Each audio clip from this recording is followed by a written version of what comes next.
Hey, seniors and parents and guardians. This segment is about how to compose a college essay or a college personal statement. As we had mentioned, many schools, not all, but many schools ask students to write an essay or a personal statement as part of their college application. Um, just a reminder, back in summer and in April, we sent out that junior summer send off packet, which included a very robust section on how to write an essay, some tips and tricks on how to do that. Um, Attached to these and on the website and in Schoology, we'll have those resources available.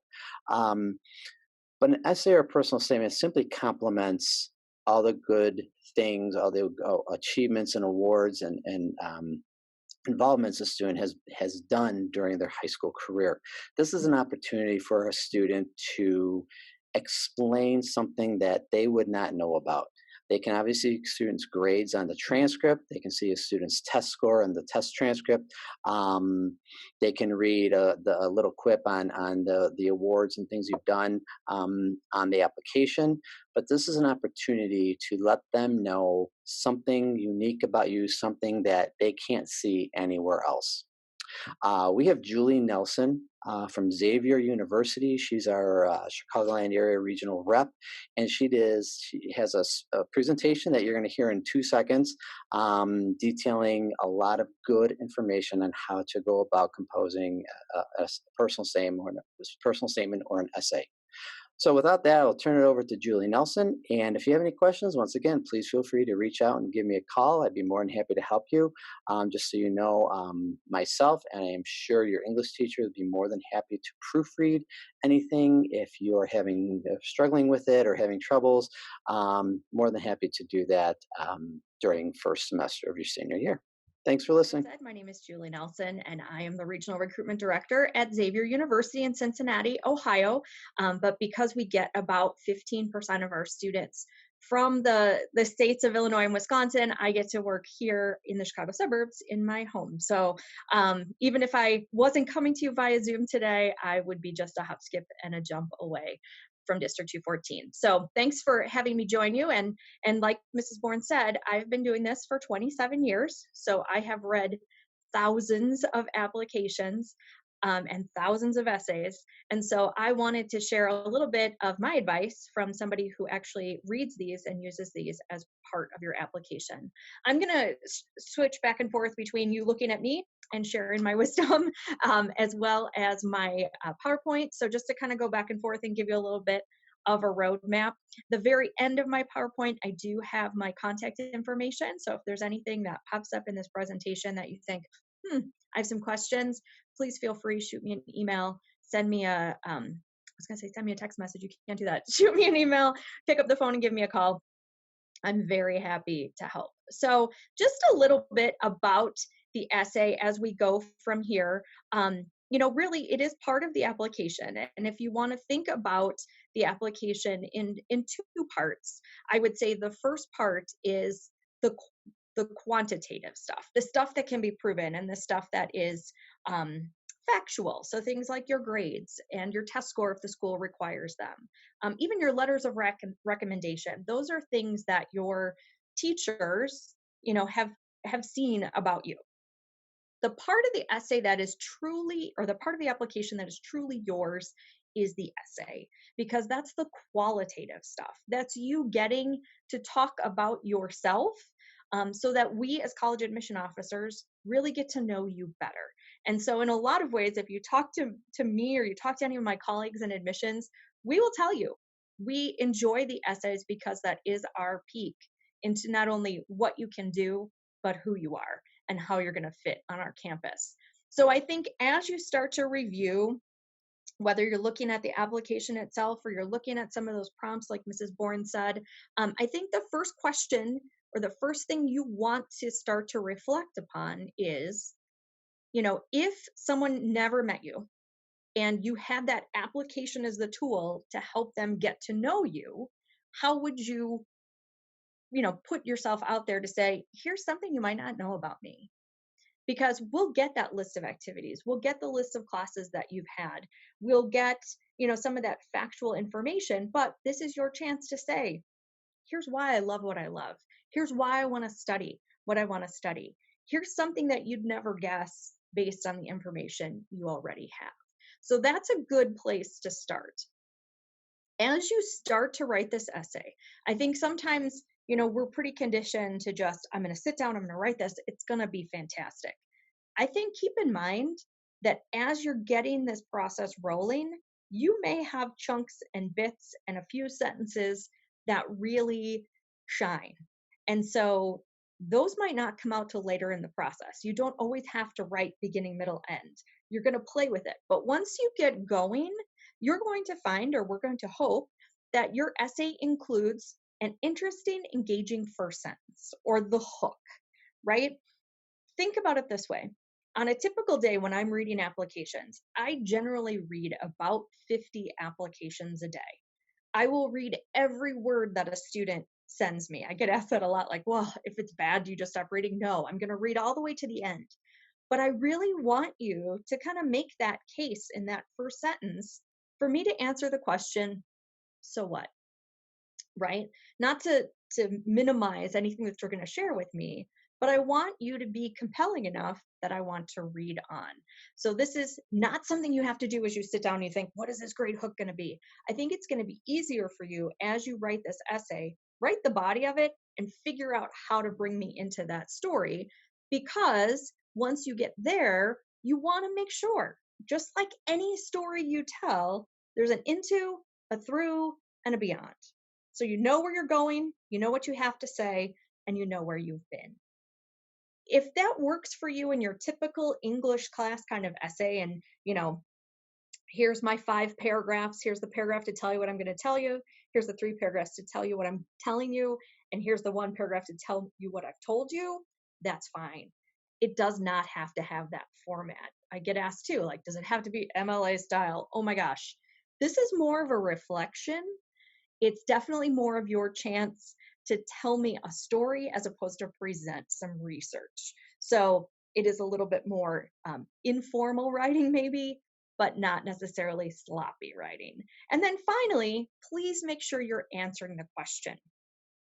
As Mrs. Bourne alluded, you are probably going to write one really solid essay and then tweak it as you go through, because everybody's questions are similar, but not the same. And so this is a place where you want to make sure, if there is a specific question being asked, that you've answered it. I'm going to talk about the kinds of questions here in a minute, but before I do that, I want to remind you that these are the kinds of people that read your applications. If you're already getting nervous about who's going to read my application and who's going to review my application, know that we are here to help you in this process, and we are here to get to know you. So if you're picturing your head with some like crotchety old guy who just wants to deny students, that couldn't be farther from the truth. We certainly want to help you through this process. So here are some questions that you might get asked. Some schools, their essay may be more of a personal statement. Before I worked at Xavier, I worked at Bradley University. This used to be their personal statement. And so basically what they wanted was a 1 to 2 page essay on a subject that interests you. That's kind of an open-ended question. It's very much an open-ended question. So, they went on to say, here are some ideas. Here are some ways to get to the heart of that matter. So maybe it's an experience or a person who's influenced you, or your perspective on an issue, anything you want the admissions committee to know. So this is your chance to say, hey, this is what I'm interested in. This is who I am. So that's a personal statement. Sometimes schools go one step further than that, and they ask for something called an academic personal statement. Illinois State is one of those schools. You do not have to write an essay or a personal statement for Illinois State, but they certainly recommend it for students who don't really fall in their published middle 50% range. So when Illinois State asks for this academic personal statement, they're really looking for you to say, here's why I think I can be successful at your institution. And they ask you for 3 very specific things. Why is Illinois State a good fit for your educational goals? what are your strengths and weaknesses, and then any circumstances that affected your high school academic performance. One of the things that I think people are concerned about, or certainly have top of mind, is the fact that your second semester of junior year was interrupted by a global pandemic. Certainly everybody's going through that situation. So I don't know, unless you've got a very specific um, situation, how COVID-19 affected your life. I don't know that that's kind of a good blanket, because it's affected everybody's life. So I would say, unless it's touched you very personally, I don't know that I would write about it. So that's an academic personal statement. And then a lot of you are going to use the common application as the way that you apply to schools. And so I put up the Common App prompts. These are the same ones that you guys will get to choose from this year. There are 7 of them. You do not have to write all 7. People ask me all the time, like, oh my gosh, that'd be a lot of writing. You pick one of these. And keep in mind that when you write this one application for Common App, it goes to every school with which you use the common application to apply. So one really good piece of advice when you're writing that common application essay is, do not include the name or characteristics of a particular school. Because if you spend your time writing about Marquette University and then you send your application to Xavier University as well as Marquette, I'm going to feel bad when I read that, because you've spent the last 500 to 650 words talking about Milwaukee and Marquette and why you want to be a Golden Eagle. So keep that in mind. One thing that I want you to notice as you look at these common application prompts is that they're very different. Some of these questions are going to resonate with you. Some of these questions will not. But the one thing all of these questions have in common is that they include the word you. This essay is about you, not what you've learned, perhaps maybe what you've learned, but mostly about your reflections on these topics. That's the big part of it. And I think sometimes, and if you look at all the questions, they kind of have a first part and a second part. So if you looked at, let's say, question number 2, for an example, the lessons we take from obstacles we encounter can be fundamental to later success. Recount a time when you faced a challenge, setback, or failure. How did it affect you, and what did you learn from the experience? This question gets answered an awful lot. This question oftentimes revolves around, not making a team, not getting a part in a play, getting an athletic injury at the start of a really crucial season for you. Whatever that setback or that bump in the road was for you. What happens a lot of times is that as students write this essay, they spend so much time talking about that challenge, that setback, that failure, that they completely negate or forget that second part of the question. How did it affect you, and what did you learn? That's truly the most important piece of this, is that you have that time to reflect, to share that information with me. So I would say a good rule of thumb is, if you're going to write an essay like that, I would take about 30% of the time to talk about that challenge, that setback, that failure, set the stage with that information. But the other 70% should really be about your reflection on the experience. How did it affect you? What did you learn? I will tell you, the last couple of years, I am pretty sure that before any of the current pandemic happened, there was actually another one going on, and that was of torn ACLs. Oh my gosh, there is a overabundance of torn ACLs in this country, or at least in the students that apply to Xavier, because I read a lot of those kinds of applications. And it becomes this same recitation of, here's the day my injury happened, and it goes into really graphic detail about the sickening wet pop and the writhing in pain and rolling on the field, and it gets real graphic. And I don't learn very much about you except that it was a gross thing to have your ACL tear. My favorite ACL, and I never thought I would say that. My favorite ACL tearing essay was actually not so much about the injury. That was like 2 sentences. I felt the pop, I knew my season was over. The best part of it, the young lady that wrote this essay played high school basketball, was a star on her team, really was kind of the driving force on the court, was a captain. But what she learned about herself after having been benched then because of her injury was that it wasn't so much her ability to play that was a key part of the team, but was her ability to help her teammates. So when she was playing, she was very quiet on the court because she didn't want to be seen as a boss. She didn't want to be seen as bossy, really. Like, I'm this, I'm such a good player and now I'm going to tell you what to do. But when she got sat on the bench, when she, was sidelined, she could see the plays that her teammates were missing. She could see, when people were feeling a little more low energy. So she became that cheerleader. She became that sideline coach. And her teammates responded in kind and they said, "We are so glad that you took the time to yell those things to us because it really helped us play better." That's what we're looking for in that application, not the whole recitation or the essay, not the whole recitation of what happened, but what happened because of that setback or failure. I highlighted that question. I would say if whatever ones of these questions really appeal to you, resonate with you, absolutely write about them. There's not a perfect topic, nor is there a perfect question. Sometimes I get asked, well, if I pick a topic that not everybody does, is that going to help my application stand out more?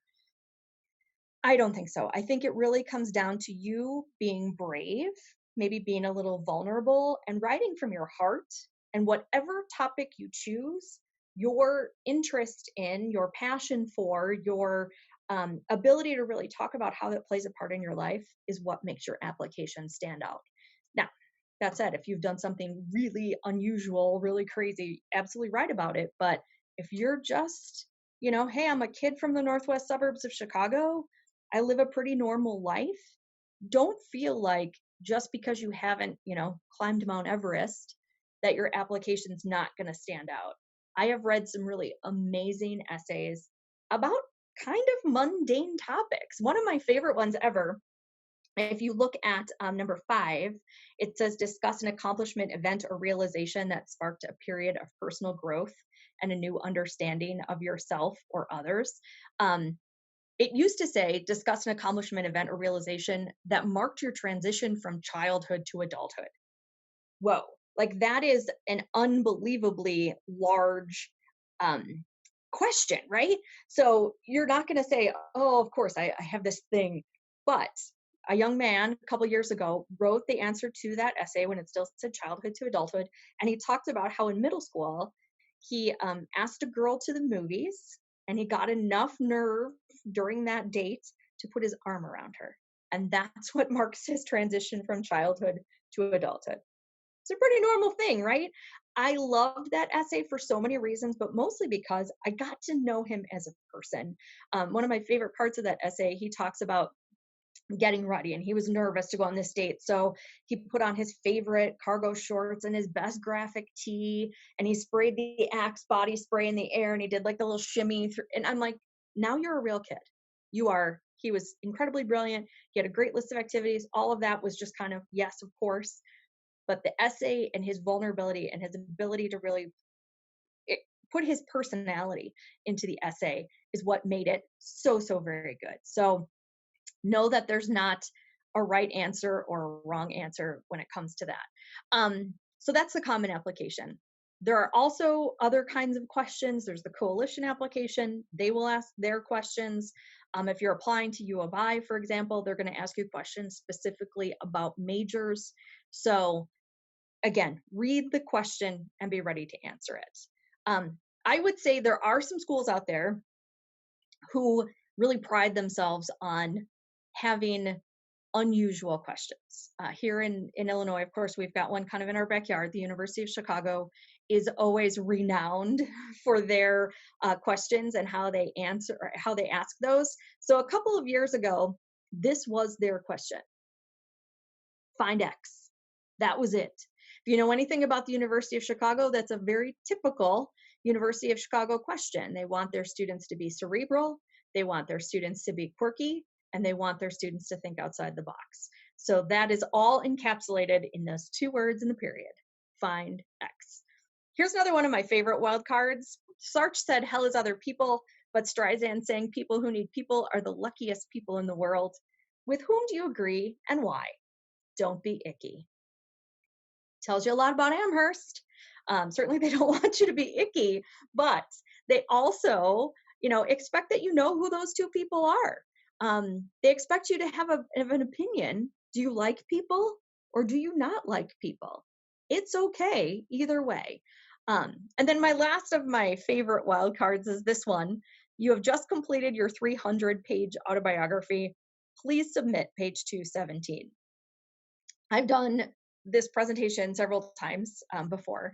And so one of the times I did this, I had a young lady raise her hand and she was like, I'm 15 years old. Page 217 is like when I'm 13. And I was like, whoa, I never thought of it that way. Because when I read it, I thought, you want me to project into the future, kind of get a sense of what am I doing just past middle age? Either way is fine, but it's your chance to kind of define, here's a point in my life, not so long ago, or here's a point in my life down the road somewhere, and how that's going to fit.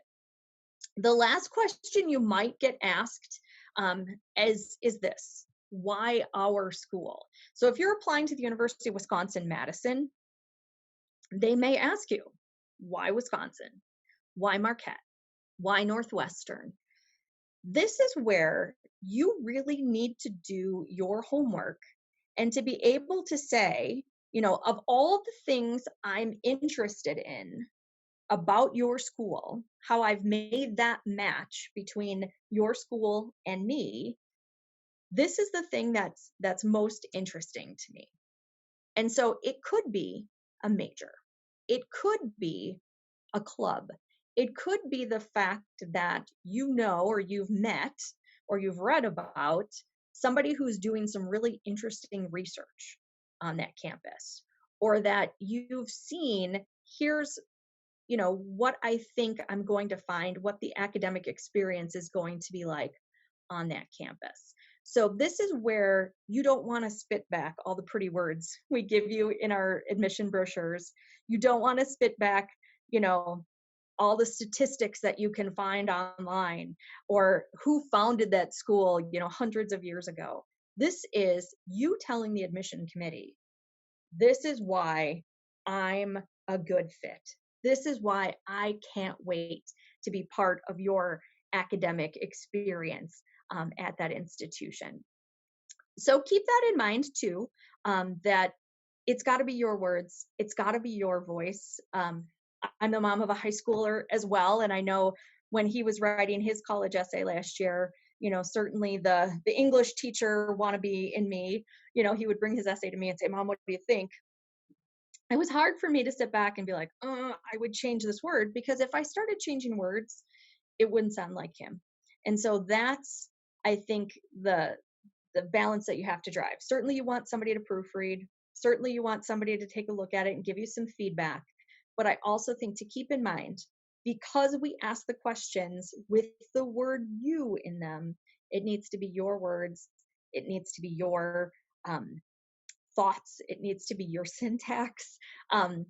If you are someone who speaks very eloquently and uses lots of big flowery language, use that language in your essay, because it's going to show as we go through the rest of your application.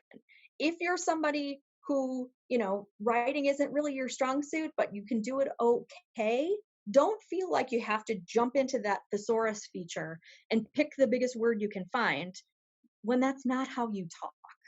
You want to be able to make it sound like you. So there's kind of what you're going to be asked to do. The hardest part, I think, is actually sitting down and starting. So I want to give you a little bit of advice as you go into the starting process for this. And so here's what I would say. When you get to that point, and when you start to sit down to get ready to write, you don't want to try and do this in the middle of your living room, trying to do it on your phone. Actually make yourself some quiet space and get going to there, because you need to dig a little bit deeper than your typical, I'm going to write an English paper. There's a great website out there called the College Essay Guy. And I really love the kinds of brainstorming exercises that he's got for students. And these are some of my favorite questions. You're probably not going to get asked any of these questions on a college essay. So you're probably sitting there like, Julie, why do you want me to answer these questions? Because if you give yourself a little bit of time to think about what you're terrible at, but you love to do anyway, quite frankly, you could spin that into that question number 2 on the Common App. What's an obstacle? I'm a terrible dancer, but I wanted to try out for my school's dance team, right? I could never throw a ball to save my life, but I love watching baseball because. Those are the kinds of things that if you just take a second and really reflect on some of these questions, you can do it. So College Essay Guy, he's your go-to when you're starting to brainstorm a little bit. I will also tell you that if you read the questions themselves, we're going to give you some keys and some hints about what we're really asking for. So if the question includes something like list or define or explain or compare and contrast, we're giving you some clues about how you should write that essay.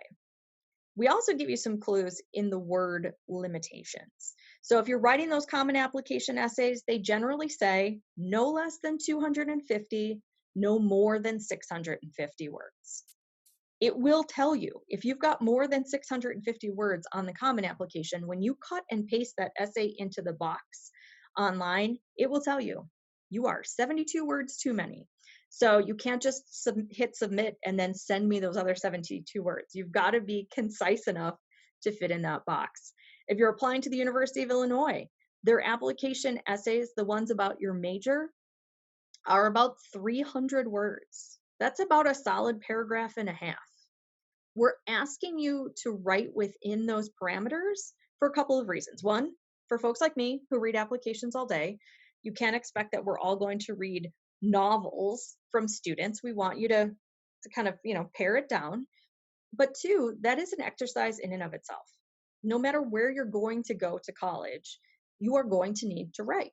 And so we want to see that you've got the writing skills that will carry you into and through and beyond, if you will, college themselves. So that's really part of it. I mentioned before, if you write really well in that 5-paragraph essay, fantastic. If you want to take a different format because you feel it fits your story better, go ahead. I had a young lady a couple of years ago who wrote her essay about teaching herself how to play the piano. And so her essay, at the very beginning, the sentences were short and used shorter words and was a little bit more choppy. So if you read it out loud, it sounded kind of like somebody plunking away and trying to find those right notes. And as the essay progressed and as her ability to play the piano progressed, her sentences got a little more longer, a little more flowery, a little more beautiful, to be honest. And so you could almost hear that the fits and starts of learning how to play the piano to becoming a little more proficient. It was a beautiful essay, but absolutely used the format to her advantage. Was it perfect the first time she wrote it? Probably not, because you are going to need a rough draft. You're going to need something to just put some words on paper and to figure out, where do I want this to go? So here's a little writing exercise for you just to start getting some words on paper. I would say open up a fresh Google Doc, set your, take your phone out, turn off all the notifications and all the alarms and everything else, and pull open the timer. Set your timer for 10 minutes and just start typing. You could be typing your name. You could be typing, I don't know why I need to write this essay. But as you kind of get that piece of it out of your head, you're going to start to to think, okay, what could I write this essay about? And you're going to write down some stuff. At the end of the 10 minutes, take a look at that stuff. What's on the screen? You might have 2 or 3 sentences where you're like, I could probably write about this. You might have a phrase. You might have one word, but you have something. So set your timer again for 10 minutes. Take that word or phrase or those sentences and type about that for 10 minutes. At the end of that 10 minutes, take a look. You might have 2 or 3 new ideas in there. Quite frankly, you started typing and then you're like, this isn't really where I want to go. I'm going to type something else over here. Set your timer one more time for 10 minutes. Take whatever that thing is that now speaks to you and type about that for 10 minutes. At the end of a half an hour, you've got a super rough draft, but you've got something. And it's not just walking into your post-secondary counselor's office and saying, I know I have to write this essay, but I don't even know where to start. Instead, you can say, here, I started, I took a half an hour, I have 3 sentences that I really like and about 18 sentences that I don't like. What's in here that we can use to start to formulate that essay? It's perfect. Doesn't have to be perfect the first time out. You may get, halfway into it and realize, no, this isn't what I want to write about at all, but at least you started. And I think that's the biggest hurdle that anybody has to jump over. So just get going. I will tell you, there's a couple of things I don't want you to write about. And these are they. Please don't tell me that something changed your life. If you just come out and say, this thing changed my life, you're telling me, you're not showing me, right? You're not painting that picture. You want to, if something has truly changed your life, and I don't care if it's something big or something little, you want to show me the before and the after. You want to show me, how did I get from point A to point B? You don't ever have to use the phrase changed my life, but you can very clearly delineate the before and the after. So I would stay away from changed my life. I would also stay away from making a travel experience a travelogue. I'm actually working with another young lady right now who's starting her essay, and she has an unbelievable experience in that she and her mom go to France and Spain every summer for 6 weeks. Must be nice, right? So I said, here's the thing. You don't want to tell me about just going there. You don't want to tell me about your time in the airport. You don't want to tell me about the getting there, unless that's part of, there's a routine to it. What you really want to tell me about is, what do you look forward to once you're there? Who is it that you're going to visit? What is the tradition that you look forward to? Those are the kinds of things that are going to help me get to know you. We all have, foibles in our travels. We all have things that we don't like about just the process. But what is it that's really propelling you to tell me this story and make it part of who you are? The next one, and I'm not being, mean to engineers, but I would say this happens in 2 ways. People who want to be engineers want to always talk to me about their Legos. People who want to be nurses always want to talk to me about how they want to help people. Truly, that ability to tinker and put things together, yes, you need that to be an engineer. The kind heart, the empathy, all of those kinds of things, you need that to be a nurse. But that's not the whole picture of that experience. So while a story about you taking your Legos out of the box and ripping up the instructions and building something cooler than the instructions could have helped you build, that's a great into, but it's not the whole story. Because if you're hopefully going to, be the next civil engineer and create something that's going to make our world greener, I don't know that, pushing some Legos into that green piece that we all get at the bottom is really going to help you. And then the last thing that I would try and avoid is, certainly some of these essays are going to ask you to reflect on a person that's been influential in your life. And if that's what you're going to write about, please, please, please, number one, if that person is no longer with us, don't make the essay about the day that person passed away.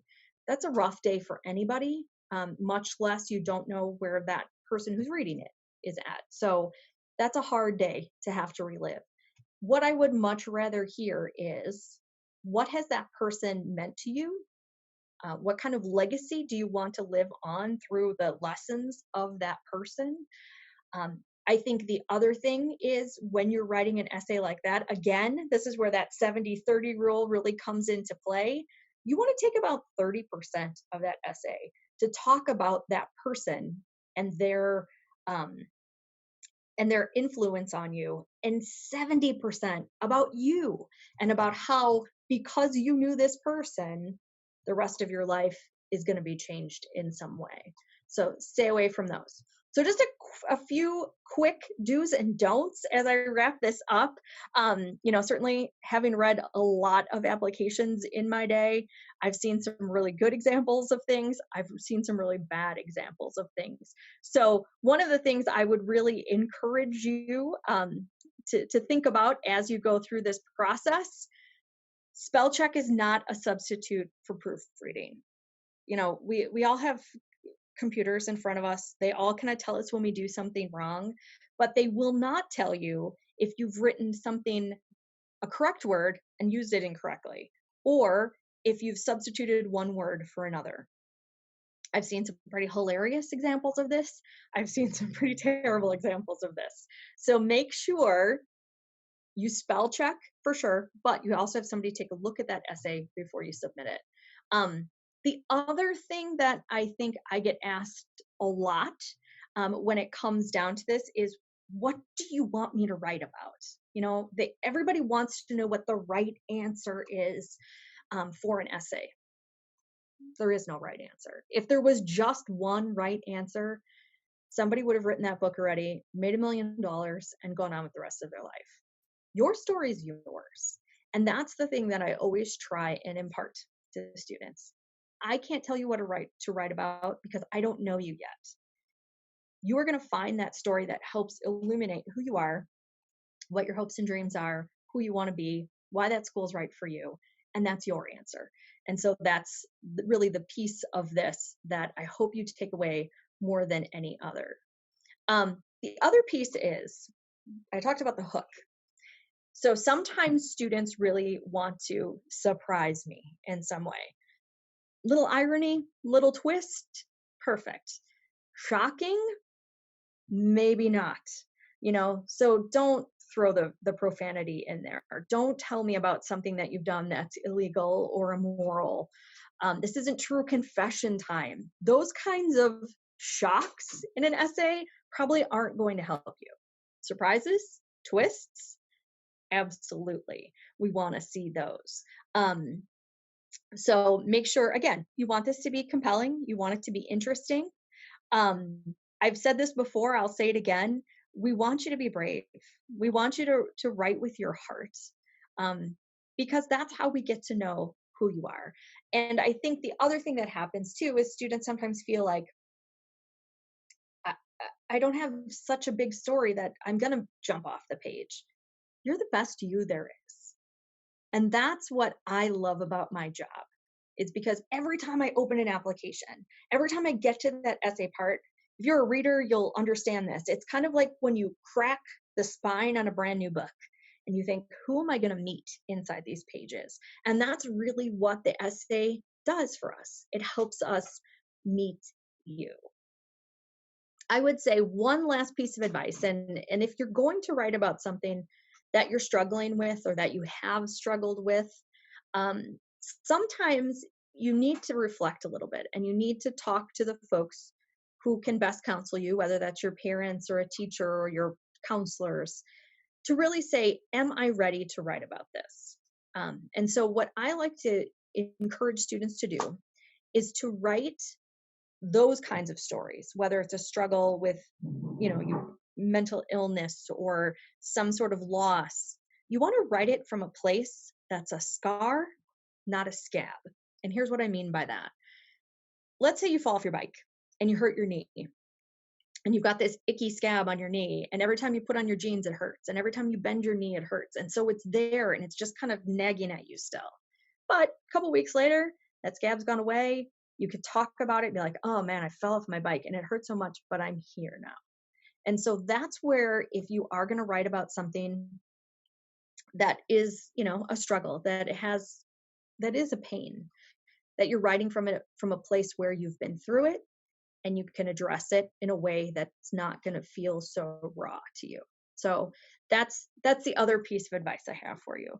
But regardless, summer is a great time to start thinking about this, to start writing this, to start looking for some of that feedback so that you can move forward, so that by the time August comes around and you start to apply for colleges, not to, no rush, but that's really when most of these applications open, you'll have an opportunity to say, okay, I've got a head start.